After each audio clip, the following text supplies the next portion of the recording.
Bom, pessoal, boa noite a todos.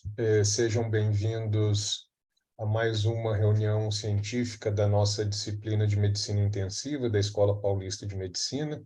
Lembrando também que essa reunião faz parte do nosso curso de atualização de Medicina Intensiva. Hoje nós temos a satisfação de receber conosco o Dr. Horácio Gomes Pereira Filho.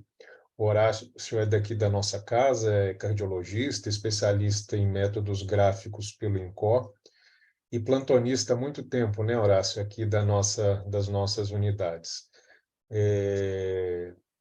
Novamente, é uma satisfação muito grande recebê-lo aqui. E hoje ele vai falar para a gente sobre o manejo da insuficiência cardíaca no paciente crítico. Horácio, muito obrigado pela presença. Flávio e Dani, Fernanda e a toda a equipe, obrigado pela lembrança do meu nome e pelo convite. E eu fico feliz de tentar bater um papo com vocês sobre esse tema, né, em vista dos grandes avanços que a abordagem da ICC, não só na UTI, mas de um modo geral, ela vem passando, mudando, né, permitindo uma melhor sobrevida e qualidade de vida aos pacientes. Então, a gente vai começar a falar um pouco da ICC, né, falando no momento mais macro, né, e aos poucos indo adentrando ao nosso dia a dia, né? Então, a gente precisa, inicialmente, definir o que é insuficiência cardíaca, né?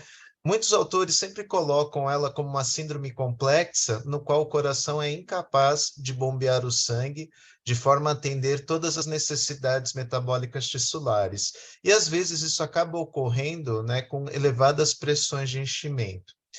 Algo que nós temos que diferenciar nos atendimentos é a interface entre a insuficiência cardíaca aguda, que muitas vezes demanda nossa atenção nas nossas unidades, e o paciente que já tem a sua insuficiência cardíaca crônica, que por vários motivos acaba descompensando e que precisa ter um olhar atento de nós todos também.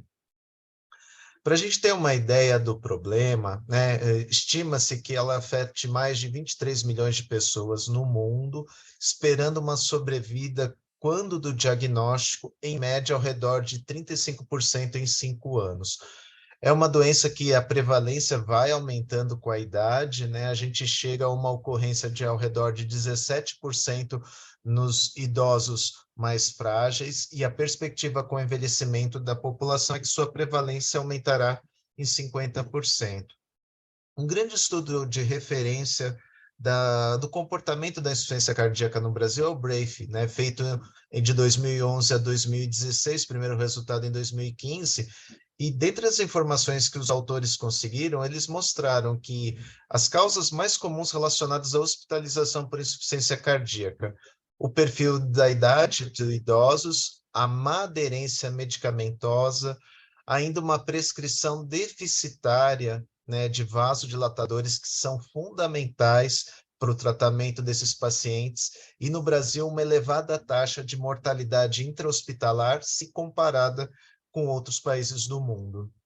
Então, um outro estudo feito em 2021, tentando estudar um pouco a epidemiologia da ICC aqui no Brasil, mostra que, de um modo geral, com os avanços tecnológicos que tivemos, né, a mortalidade a cada 100 mil habitantes tende a diminuir em todas as unidades de federação.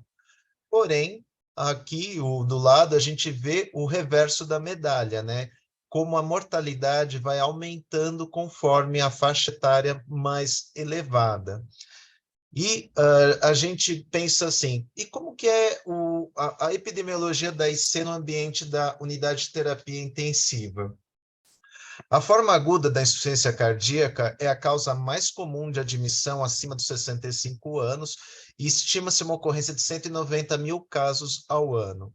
Um quinto dos pacientes que adentram uma UTI nos Estados Unidos o fazem devido à insuficiência cardíaca aguda, né?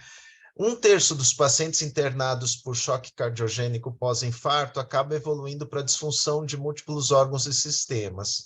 E no Brasil, novamente referente ao BRACE, a 13% de mortalidade da IC intra-hospitalar se comparado a 4% que a gente acaba vendo nos outros países do mundo.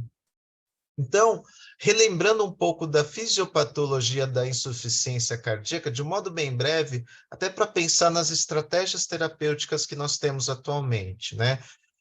A disfunção ventricular vai levar inicialmente a uma redução, tanto na pressão quanto ao volume circulante, que vão ser os gatilhos de grandes reações a nível do sistema neurohormonal, que vai levar a um aumento de tônus simpático, aumento de hormônios circulantes, que tem como efeito final vasoconstrição, retenção de sal e água, e que vão corroborar com essa disfunção ventricular esquerda.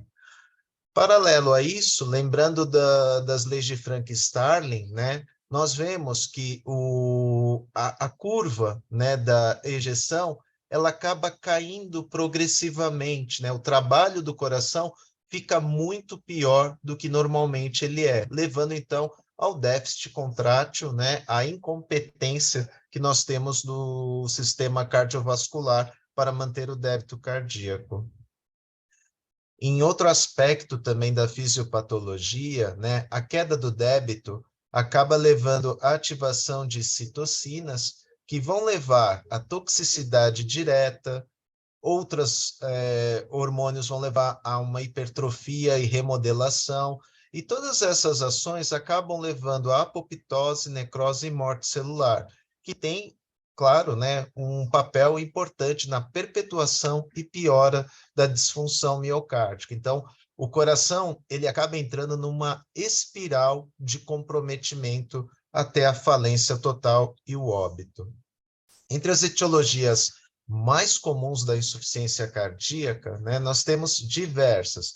A cardiopatia isquêmica, hipertensiva, chagásica no Brasil, de etiologia valvar, secundário a outros tipos de cardiomiopatias, como a hipertrófica dilatada, congênitas, uso de drogas, álcool e assim sucessivamente. Do Braife, o que eles viram? Né? Que entre nós, a cardiomiopatia isquêmica é bastante considerável, né? 30% das internações foram devidas a isso. Depois, o segundo grupo, a hipertensiva, a cardiomiopatia dilatada, a valvar e a chagásica. Né? No ano que foi feito o Braife, a gente tinha pouca ocorrência ainda, né, de miocardiopatia relacionada a quimioterápicos e miocardite. Então, a importância, né, da gente reconhecer e tratar a síndrome coronariana, né, porque ela vai refletir, inclusive, sobre os casos de insuficiência cardíaca que chegam até nós nas unidades de terapia intensiva.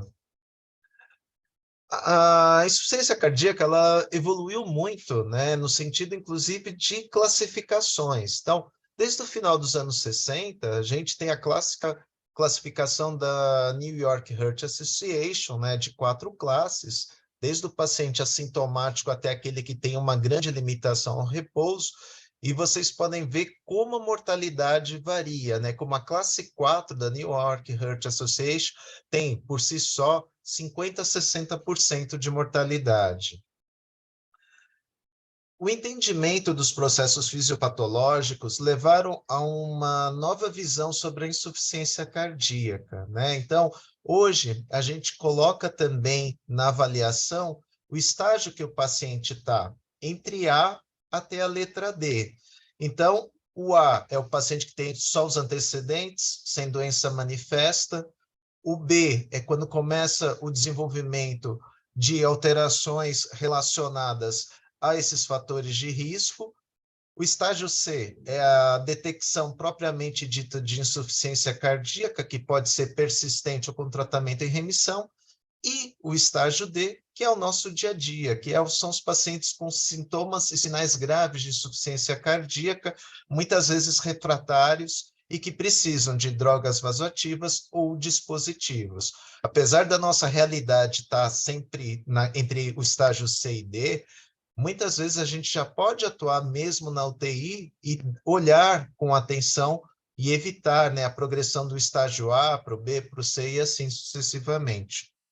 Nos últimos anos, uma outra forma de classificação da IC também tem se destacado, que é aquela que classifica conforme o valor da fração de ejeção do ventrículo esquerdo. Então, atualmente, né, essa tabela, esse tipo de classificação tinha 3 classes, ela foi ampliando, normalmente hoje a gente fala da IC com fração de ejeção reduzida, aquela abaixo de 40%, a levemente reduzida, que entre 41 a 49%, e a preservada, quando está acima de 50%, né? Existe uma nova classe, né, recentemente descrita, que é a fração de ejeção melhorada. Inicialmente ela era abaixo de 40%, né, com os tratamentos, ela acaba melhorando, aumentando em 10 pontos, e numa segunda medida, ela fica maior do que 40%. Então, isso é chamado IC melhorada. Lembramos também do quadro clínico e critérios clínicos que podem ajudar no diagnóstico de insuficiência cardíaca, né? Então, sintomas típicos: falta de ar, cansaço aos esforços, dispneia, ortopneia, intolerância ao exercício, elevação da pressão venosa jugular, refluxo hepatojugular, terceira bulha, né? E a gente tem também, muitas vezes, manifestações não tão específicas: tosse noturna, ganho de peso, noctúria, edema periférico. E clinicamente a gente tem os critérios de Framingham, né, em que a gente pode ter 2 critérios maiores ou um maior e 2 menores para o diagnóstico clínico de insuficiência cardíaca. Outra classificação que também é lembrada é de Stevenson, né, que é também chamada classificação clínica hemodinâmica, né, que dá um perfil do aspecto do paciente, né? Se ele é um paciente que está com uma IC quente seca, ou quente e úmida, frio e úmida, ou frio e seco. E, claro, né, cada perfil desses vai ter uma forma de tratamento e abordagem, às vezes até diferente, né? No nosso meio, né, a maior parte das internações que o Brave mostrou é do padrão do perfil B, quente e úmido. Lembrando que o paciente que é frio e úmido, né, que é aquele perfil C, que é o paciente que é congesto, extremidades frias, vasoconstrição, tem muito maior mortalidade isoladamente se comparado aos outros 3 grupos. O que a gente deve pedir numa UTI para abordar um paciente com suspeita de insuficiência cardíaca? A gente já viu a anamnese, já examinamos. O que a gente pode confirmar? Então, no laboratório, né? Hemograma, eletrólitos, função tiroidiana, função renal, função hepática e marcadores específicos cardíacos, como a troponina, o peptídeo natriurético, né? Ou o proBNP. Lembrando, né, que o BNP ele tem uma sensibilidade e é muito utilizado para o diagnóstico etiológico da dispneia para falar para a gente, ela é de origem cardíaca ou não, ela é de origem respiratória. Então, a gente habitualmente tem, pelo BNP, valores menores que 100, menores que 35, dificilmente será uma insuficiência cardíaca, e valores acima de 500 picogramas por ml, a gente está diante de uma insuficiência cardíaca descompensada.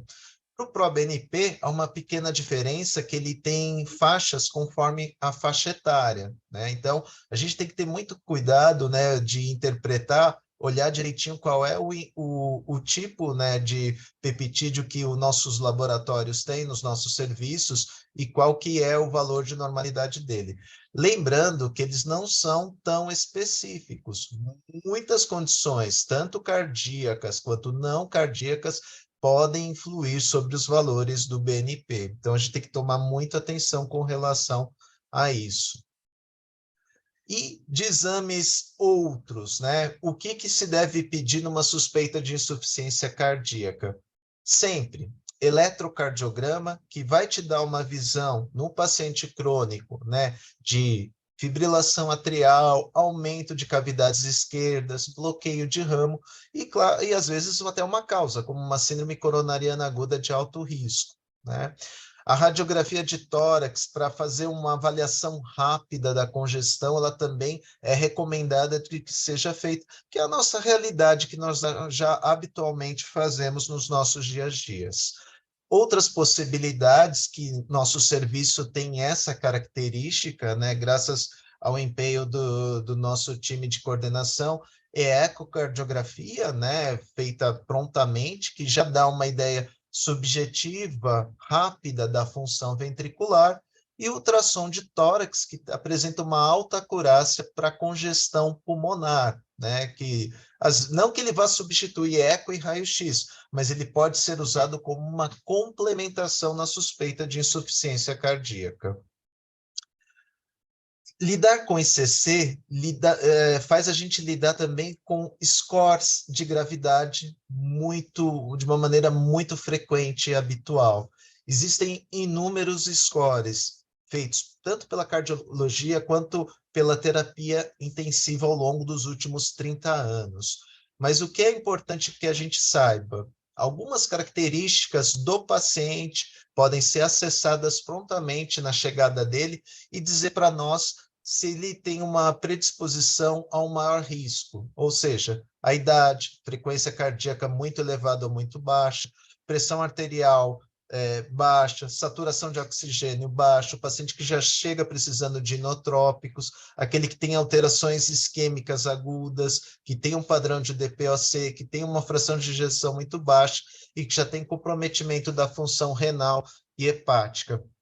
Alguns scores que são usados no dia a dia, né, já permitem, de uma maneira rápida, dar uma ideia para a gente. Um score que o pessoal tem falado muito, porque ele é fácil de ser lembrado, é o ADERE, que ele relaciona a pressão arterial e o valor, né, da ureia, né, uma ideia da função renal, com relação ao prognóstico. Então, eles encontraram que aqueles pacientes que já chegam com uma creatinina maior que 2,7 e uma pressão menor que 115 milímetros de mercúrio sistólico, apresenta uma mortalidade, um risco alto com mortalidade ao redor de 22%. Então, vários elementos de avaliação podem nos dar sinais de alto risco para esses pacientes. Tanto elementos da história, né, o paciente conforme a idade, se ele já tem classe funcional 3 e 4, a causa da insuficiência cardíaca, se ele já está caquético e sarcopênico, né?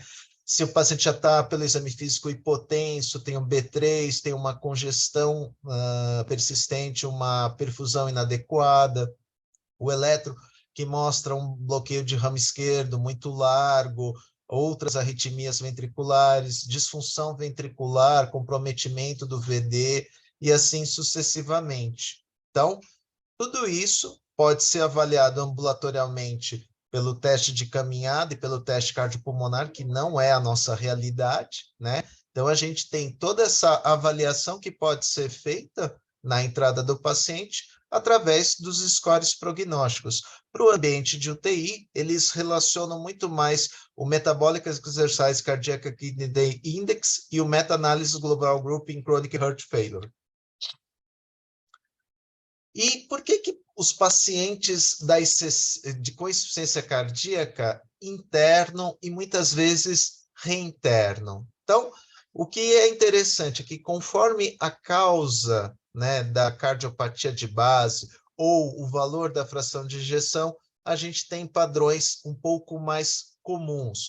Por exemplo, nesse estudo feito em 2016, eles mostraram que para os pacientes que têm tanto fração de ejeção maior ou menor que 50, infecção respiratória é uma importante causa de descompensação e de admissão, fibrilação atrial, a má aderência ao tratamento, hipertensão não controlada, isquemia, anemia e outras.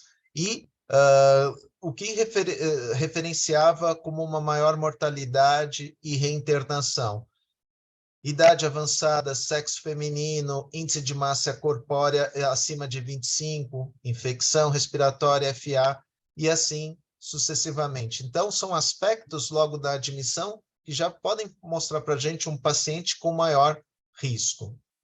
Então, aqui mostrando uma proposta bem simplificada, né, de como rapidamente você já consegue fazer uma linha de raciocínio clínico. Então, com a anamnese, exame físico, eletro e raio-x, você já vai ter uma suspeita de insuficiência cardíaca, que pode ser baixa, intermediária ou alta, pode confirmar através de exames, sejam de imagem ou laboratorial, e avaliar se essa insuficiência cardíaca é improvável ou outro diagnóstico, e se ela é provável, sendo, então, de uma fração de ejeção reduzida, recuperada ou preservada, implementar o tratamento específico.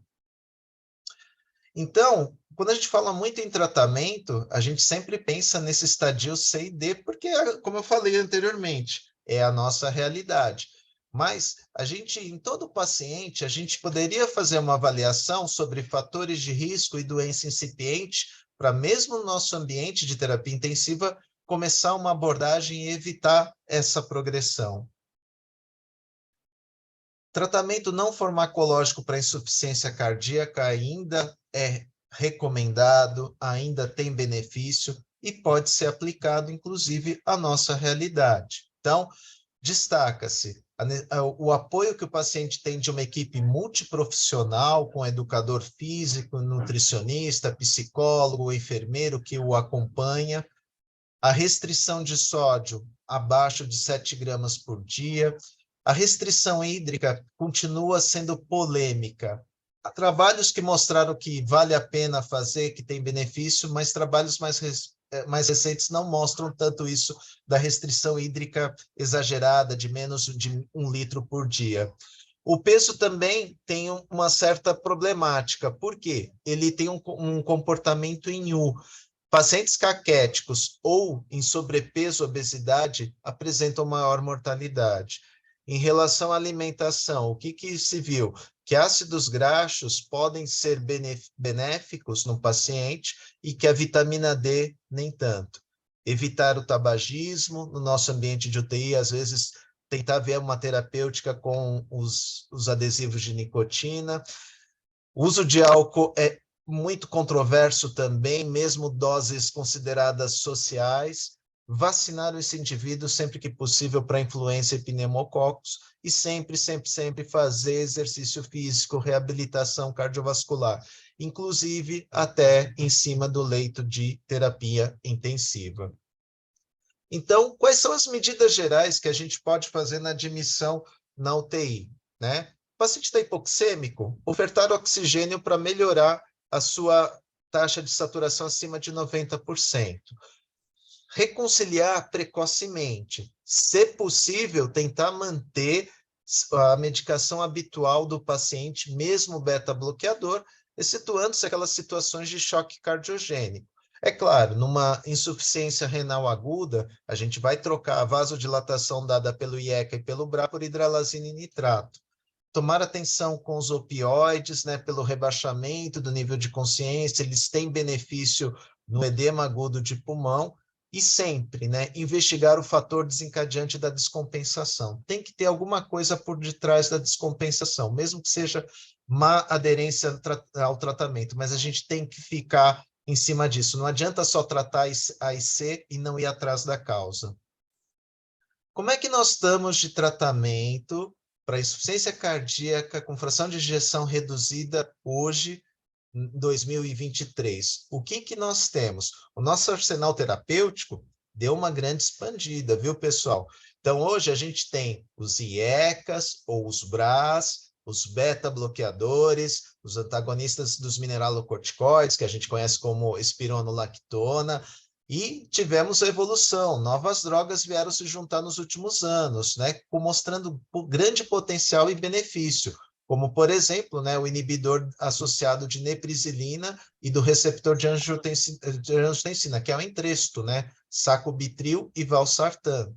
E antidiabéticos de geração mais recente, como os inibidores da SGLT2, a DAPA e a EMPA, acabaram por ter o seu lugar no tratamento da insuficiência cardíaca. E ainda há espaço para ivabradina, digitálicos, diuréticos e mesmo os antigos nitrato e hidralazina, que começaram os estudos de vasodilatação. Então, assim, de uma maneira geral, sendo bem resumido, diminui mortalidade, beta-bloqueadores e os inibidores SGLT2. Diminui reinternação, IECA e SGLT2 e aldosterona.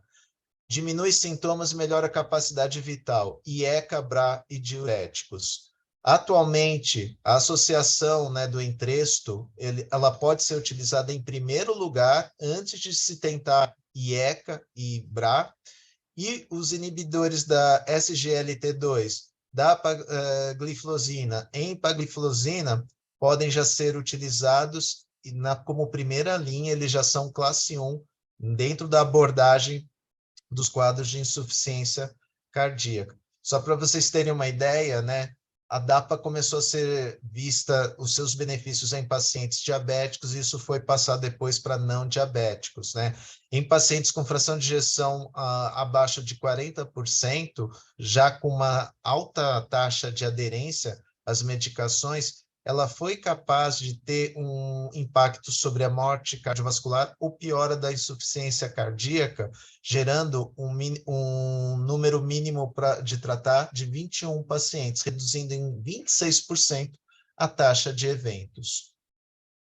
Nossos pacientes, eles não vêm com uma terapia farmacológica tão estendida apenas. Eles muitas vezes vêm com dispositivos eletrônicos, sejam os marcapassos apenas para terapia, né, para suporte de terapia, ou dispositivos específicos para tratamento, como, por exemplo, o ressincronizador cardíaco, que a gente localiza muitas vezes pelo gerador com 3 fios saindo, 3 cabos eletrodos, e os cardioversores desfibriladores, né, que tem indicação na prevenção de morte súbita cardíaca, né, que a gente reconhece pelo coil, né, um pouco mais, digamos assim, grosso, responsável pelos choques.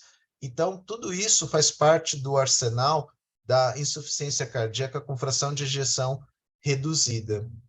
Atualmente, em 2023, qual que é o fluxograma terapêutico? É otimizar sempre o máximo possível, né? Espironolactona, beta-bloqueador, IECA-BRA ou o Entresto, tá certo? Se o paciente tem uma classe funcional maior do que 2, de 2 a 4, associar o inibidor de SGLT2, reavaliar o paciente e, a partir daí, colocar outras opções após essa reavaliação. É um paciente que tem disfunção, tem uma FA, alta resposta ventricular, digoxina. É um paciente que tem fração de ejeção abaixo de 35%, tem etiologia isquêmica, será que ele é candidato à prevenção de morte súbita? É um paciente que está em ritmo sinusal, já toma bastante beta-bloqueador, mas a frequência não abaixa, eu posso usar ivabradina. É o paciente que tem disfunção ventricular, ele tem um bloqueio de ramo esquerdo muito largo, com mais de 150 milissegundos, será que ele tem benefício da terapia de ressincronização cardíaca? Então, esses são alguns caminhos que o paciente pode vir a ter no ambulatório e que nós vamos nos deparar nas nossas unidades de terapia intensiva.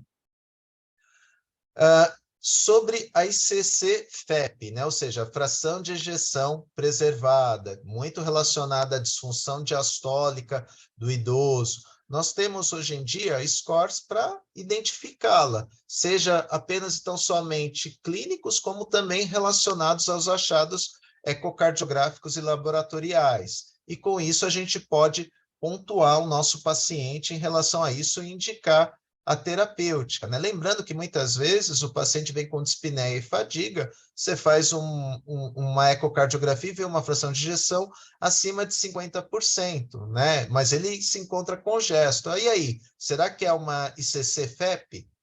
Vamos ver os scores e ver a probabilidade. Mais de 6,9 do H2FPEF ou do HFA 5,6, insuficiência cardíaca com fração de ejeção preservada confirmada, otimização da terapêutica, né? Agora, isso eu falei do paciente crônico que acaba entrando na UTI. E o paciente que tem aquela insuficiência cardíaca aguda? Esse merece muito mais atenção nossa, porque ele tem um grande risco de vir a falecer ou ter uma deterioração clínica muito rápida em questão de horas. Então, todo paciente que chega com uma IC aguda no serviço de emergência precisa ser rapidamente estratificado, né? Aqueles pacientes com alto risco de vida, com insuficiência respiratória, infarto, sinais de choque cardiogênico, emergência hipertensiva AVC, precisam ser rapidamente triados e encaminhados para as unidades intensivas para poder fazer o seu tratamento adequado. Então, lembrar, né? o que pode representar um risco imediato de vida? Infarto, choque cardiogênico, emergência hipertensiva, brade ou taque grave, embolia pulmonar. E na nossa realidade, os pacientes que chegam, que são cardiopatas e se apresentam em sepse e com diabetes descompensado. Então, são todos sinais de alarme. Então, o manejo desse paciente vai seguir igual. História, exame físico, raio-x de tórax, laboratório, eco, ultrassom. Conseguiu fazer o seu diagnóstico, é uma IC aguda ou uma ICC crônica que está agudizada, é uma fração de ejeção preservada ou reduzida, achou o fator de descompensação, conseguiu definir o perfil clínico hemodinâmico, fez o score de risco desse paciente em até 2 horas, a gente vai seguir então. Então, lembrar, né, que muitas vezes o paciente com insuficiência cardíaca aguda, ele pode vir completamente congesto, com baixo débito ou com os dois misturados.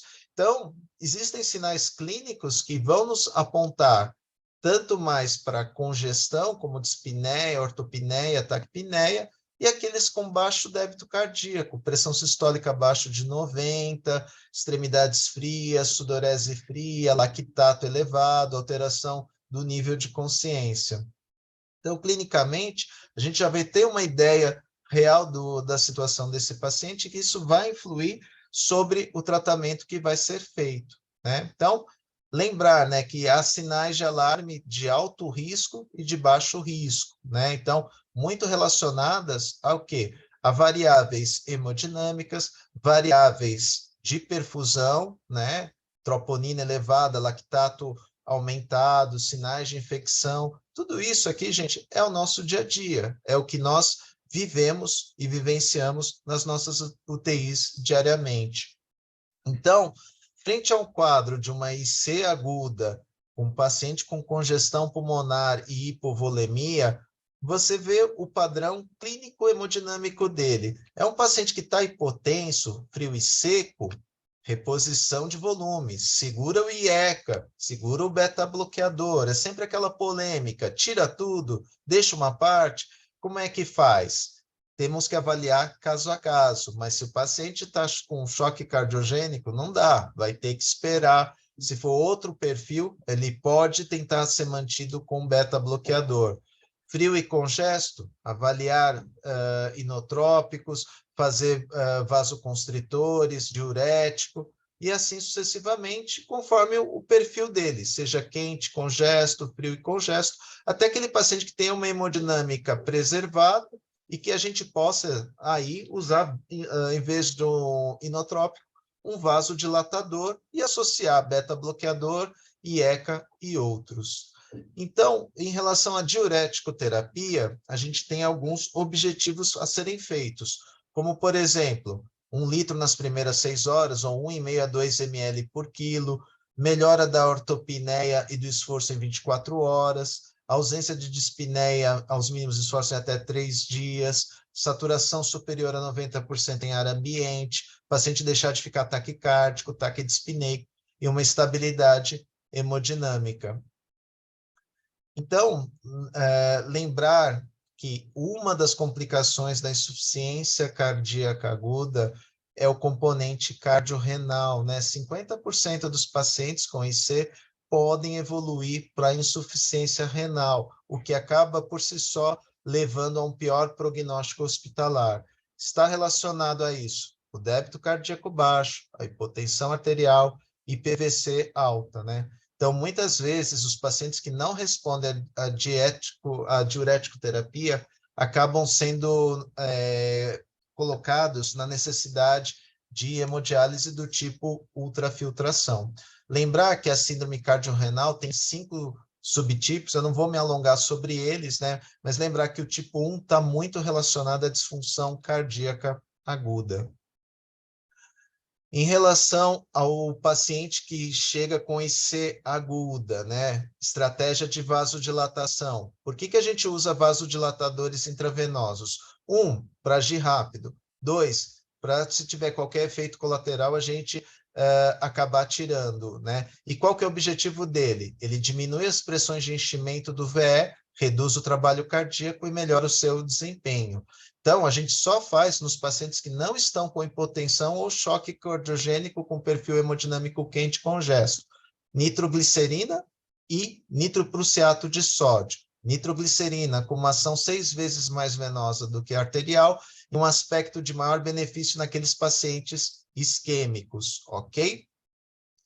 E os inotrópicos? A gente sempre coloca naquela hipotensão com choque cardiogênico e débito cardíaco que causa uma disfunção orgânica, para melhorar tanto os sintomas de baixo débito quanto a dispneia. Dobutamina, milrinone, quando a gente tem disfunção do VD, a gente quer vasodilatar a árvore pulmonar e a árvore arterial sistêmica. Levosimedan, que é um pouco mais da realidade da UTI cardiológica, né, que substitui o milrinone infundido por 24 horas apenas e não tem a contraindicação relacionada ao beta-bloqueador, como a dobutamina, e a noradrenalina, né, como vasopressor relacionado aí aos pacientes que não respondem só com esses, né, que precisam de um componente de aumento da pressão arterial sistêmica. Então, em relação à insuficiência cardíaca avançada, cada década foi sendo marcada por um grande avanço terapêutico. A gente começa essa história nos anos 80 com a hidralazina nitrato e ECAs, passamos pelos beta-bloqueadores, pelos dispositivos de desfibrilação e de ressincronização, o inibidor do canal IF, que é a ivabradina, e agora, né, o Entresto e o uso dos antidiabéticos orais. Mas mesmo assim, apesar de tudo isso, ainda temos pacientes que chegam até 10% das vezes por forma avançada refratária, né? O que é uma IC refratária? É o paciente que fica em classe 3 e classe 4, predominantemente, fração de ejeção abaixo de 30%, disfunção do VD, paciente que não melhora do ponto de vista laboratorial, né? Ele sempre recorre em internação, né? E acaba tendo arritmias malignas na tentativa de terapêutica, o que às vezes contraindica o uso de inotrópicos ou diurético, e uma grande limitação do ponto de vista funcional, um paciente que tem um consumo de oxigênio menor que 12 a 14 ml por quilo por minuto, que acaba sendo indicação, inclusive, para transplante cardíaco. Como identificar uma insuficiência cardíaca avançada? I need help. Então, inotrópicos, New York Heart Association Class 3 ou 4, disfunção de órgãos, fração de ejeção super baixa, abaixo de 20%, paciente que já tem desfibrilador, que tem múltiplas hospitalizações, que vem com edema, com pressão progressivamente e mantendo-se baixa, e que tem que já está totalmente otimizado ou não consegue aumentar a sua medicação por intolerância, né? E isso levou a uma mudança do olhar sobre o choque cardiogênico, inclusive para a estratégia de apoio. Então, nós temos, né, hoje, né, para quem aborda essa questão da insuficiência cardíaca avançada, né, as classes Intermarques 1 a 7, né, sendo a 7, ao contrário do que a gente está habituado, né, a primeira, né, que é o paciente classe 3, até o perfil 1, que é o choque cardiogênico grave, né, que vai ter uma sobrevida de horas. E o próprio choque cardiogênico, por si só, também do ponto de vista clínico, também já evoluiu, né, chegando, né, de estágio A, B, C, D, até uma classe E, que muitas vezes a gente vive isso, né, o paciente em choque extremo, que está sob regime de ECMO, né, recebendo várias intervenções de tentativa de salvamento. Então, as terapias avançadas numa insuficiência cardíaca refratária, elas visam uma coisa: levar o nosso paciente ao transplante cardíaco. Mas muitas vezes ele vai precisar de dispositivos considerados ponte, ou, eventualmente, vai ser um paciente não candidato a nenhuma outra terapia e vai para um cuidado paliativo em insuficiência cardíaca. Então, os dispositivos atualmente são considerados de curta ou longa duração, com esse aspecto. Pode ser uma ponte para recuperação miocárdica, ponte para decisão, ponte para ponte, esse termo existe, né, para dar um tempo de avaliação para onde o paciente vai caminhar, e ponte para transplante, né? Então, são esses os dispositivos, do qual fazem parte o balão intraórtico, o Tandem Heart, o Impella, né? Esses daqui são bombas, né, que auxiliam o coração, muitas vezes colocados em ambiente hospitalar. A gente tem as ECMOs, né, que fazem o perfil, né, de substituição tanto do coração quanto da parte pulmonar, né? A ECMO veno-venosa faz esse aspecto, já a ECMO veno-arterial, ela faz todo um suporte cardiorrespiratório completo, que foi muito comum no período da pandemia. Lembrar, né, normalmente, que esses pacientes acabam sendo classificados como Intermax 1, o tipo mais grave, né? Há uma colocação de ponte para transplante ou recuperação e que merece uma atenção de nós, porque há grande risco de sangramento, tromboembolismo, infecção e edema pulmonar. Então, você diagnosticou uma falência cardiopulmonar, teu paciente está no Intermac 1 a 2, chama o shock team, fez ECMO, BIA, grupo de TX dispositivo. Para onde ele vai caminhar? É uma curta... Ele é um paciente ponte para transplante? Ele tem um perfil para um dispositivo de curta permanência para recuperar, para decidir? Ou ele vai ser uma longa permanência para a gente tentar estudar um transplante, um destino ou uma paliação final? Sobre os dispositivos atuais de longa permanência, a gente tem já dispositivos que o paciente vai para casa tranquilamente, né? A evolução do HeartMate, né? Que o paciente nem parece que está com um coração artificial, né? E mostrando como esse tipo de dispositivo permitiu uma sobrevida ainda maior nesses pacientes que são estadio D, classe funcional 4 da New York Heart Association. Então, em relação aos dispositivos de assistência ventricular, a gente usa para sua indicação a classificação do Intermarks de 7 até o 1. Conforme a classe do Intermarks, a gente tem diferentes perfis de dispositivos que podem ser melhor empregados, tá certo? Então, curta duração, né, que vai exigir transplante logo, BIA, ECMO, Impella, né? Os pacientes que podem aguentar um pouco mais, pode usar o dispositivo de longa duração, e classe 7 e 6, aqueles que a gente vai ainda tentar tratar clinicamente, sem colocar nenhum dispositivo ou colocar em fila de transplante. Falando agora, para finalizar um pouco da nossa realidade, a qualidade da assistência na insuficiência cardíaca em UTI, ela segue alguns princípios, né? Se, por exemplo, os guidelines de assistência AIC são seguidos dentro da unidade, se há um processo de multidisciplinaridade, né, e repartição das informações, né, e a cultura da UTI, né, em relação à segurança, atendimento e melhor destino àquele paciente. Não dá para esquecer do paliativo, né? Muitas vezes os pacientes entram num quadro totalmente refratário em que não está indicado você fazer mais nada do ponto de vista de tratamento específico para insuficiência cardíaca. E aí a gente vai colocar todo a nossa expertise em relação à paliação, que pode ser dentro do hospital, ambulatorial ou doméstica, né? Então, isso a gente precisa estar sempre atento, que o paliativo acaba entrando dentro desse aspecto do atendimento do paciente que tem uma insuficiência cardíaca aguda avançada.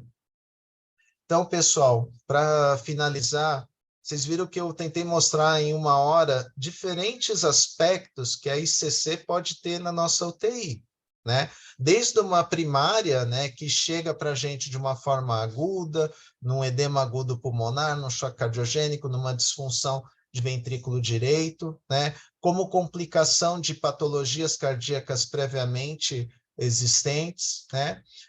A gente pode, da UTI, propor novas e avançadas terapias e que a gente deve cuidar principalmente da disfunção de órgãos não cardíacos que estão sempre relacionadas. Então, essa é uma visão que a gente tem que passar para, que nós temos que ter daqui para frente, né? Que insuficiência cardíaca na UTI vai exigir de todos nós uma visão muito mais completa do indivíduo do que apenas e tão somente o valor pressórico, a pressão de perfusão, etc. Era isso que eu tinha para falar. Fico à disposição para eventuais dúvidas.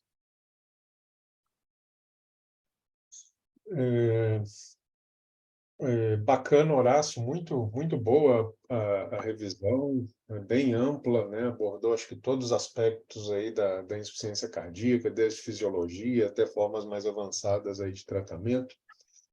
Muito legal. Horácio, a gente tem algumas perguntas aqui no site, o pessoal está te parabenizando também, você deve estar vendo aí. Uhum. Eu acho que assim, você respondeu que essas perguntas elas foram colocadas no decorrer da sua apresentação, acho que algumas você já respondeu, mas assim, seria bom para reforçar, eu vou refazer elas Não, aqui. tranquilo, a gente discute juntos, porque como eu falei para vocês, né, eu tenho uma visão um pouco mais da cardiologia, né? E Flávio, eu não quis falar muito de monitorização, porque é claro, né, é um assunto que exige, que a gente precisa de tempo, mas que tem totalmente a ver com isso, né? Porque a gente pode monitorizar o paciente clinicamente, laboratorialmente e de maneiras mais específicas, né? E isso também faz parte. Bom, vamos lá então, né, para a gente não passar muito do nosso tempo aqui. Vamos lá. Horácio, o Renato está perguntando em que contexto pensaríamos em utilizar milrinone em insuficiência cardíaca aguda descompensada. Quando tem um componente de acometimento do VD ou aumento da pressão pulmonar, o milrinone pode ser utilizado.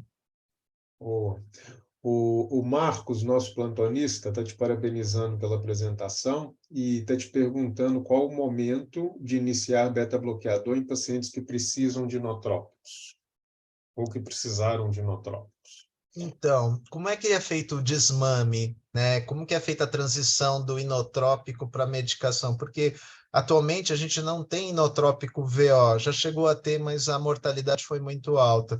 Então, o desmame tem que ser com vasodilatador, IECA e BRA. E a partir do momento que, principalmente a dobutamina está saindo, né, está menos de 5 microgramas quilo minuto, a gente pode começar. Parece meio controverso, é sempre uma briga nas mesas, mas o que o pessoal que lida com ICC no dia a dia avalia?